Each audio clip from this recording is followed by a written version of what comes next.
It is finally spring here in Vermont. The temperatures have ranged from the mid-30s to the mid-50s. But the ground has thawed, so it's time for me to get out and start working in my kitchen garden, which I also call my potager.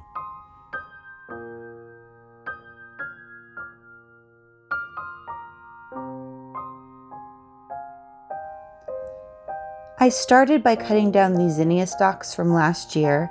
I had left them up over the winter for birds and insects, but now is time to cut them back to the ground and make room for new growth.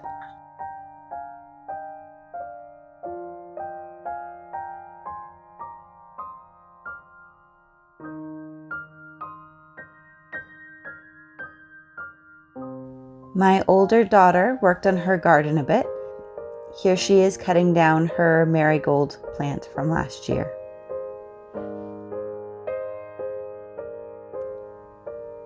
The first seeds directly sown in the garden are these lettuce seeds. I planted 3 different varieties.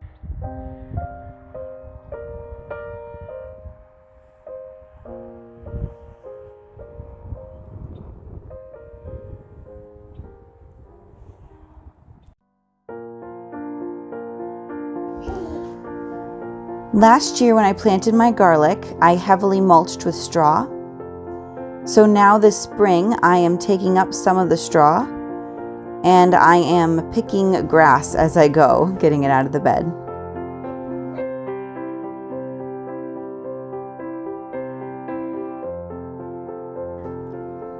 I also uncovered the strawberries that were heavily mulched in the fall.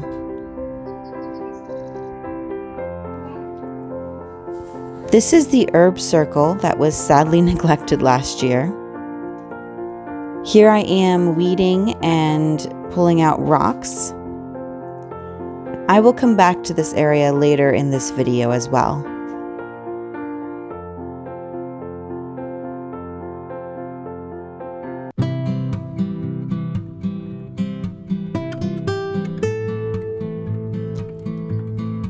This is another beautiful day. The kids and I worked on the pea and bean teepee. We started by laying down cardboard and then putting straw mulch on top of that.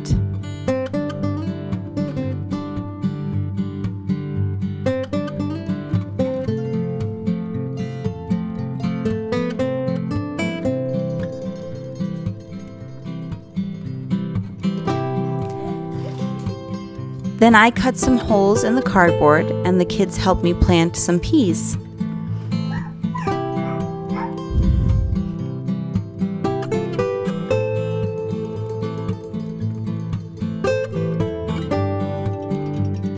We used some garden soil in the planting holes, and we planted sugar snap peas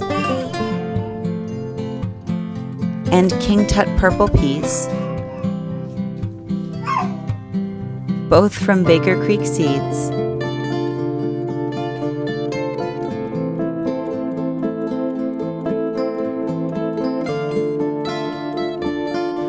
We alternated these along the base of the bean and pea teepee. Beans will have to wait until it's warmer.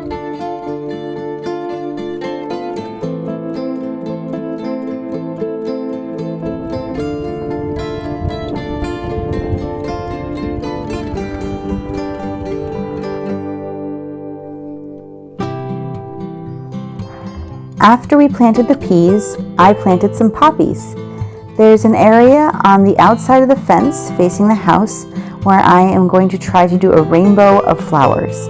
And so here you see me planting some poppies that are a purplish color. I also planted some more on the other end that will be red.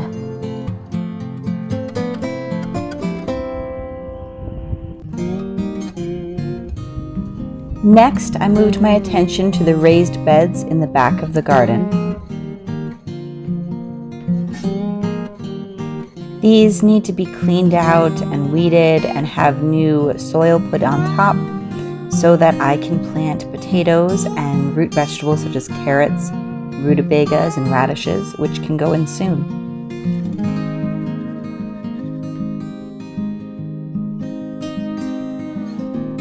In the fall, some of these beds were covered with straw mulch, and then I ran out of mulch, and there is definitely a big difference in the number of weeds between the beds that were and were not mulched. Next year, I'm going to try to mulch all of them.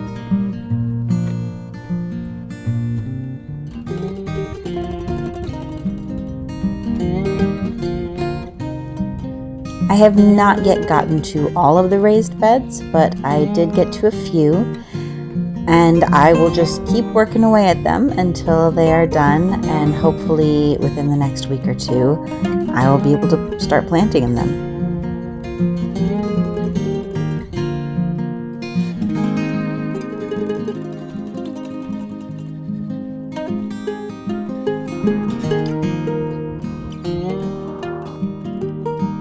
I took a break from working in the raised beds to plant some spinach and arugula starts. These ones happen to be arugula.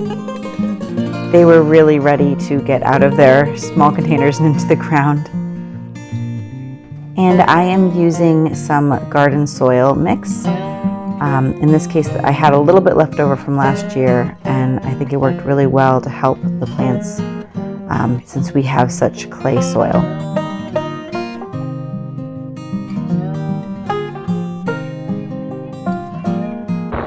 So I actually just got a delivery, one truckload of mulch and one of garden soil from a nearby nursery. I got their mulch and garden soil last year, and it is fantastic. So the garden soil is like a mix of compost and peat moss and a whole lot of yummy things in there, and it's really, really great. We have really heavy clay soil, so putting that on top and in my raised beds really helps out. And I also use it in the planting holes. You may see that, you'll see that in some of my footage here. And then this is just a mixed undyed mulch. It smells so good, guys. I wish you could smell it. But I'm really excited. I got it earlier than I thought I was going to be able to. They said they weren't going to be open for a couple weeks, and I pre-ordered it.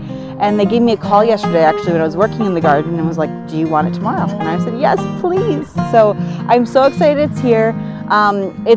It's in the afternoon. We did some school this morning because it was chilly, so we're not going to be able to get a ton done this afternoon, but I'm hoping to work on the herb circle a little bit more and see what else I can get done before we start dinner. So, yay! Speaking of the herb circle, I didn't actually film my process here, but I'm going to tell you what I did.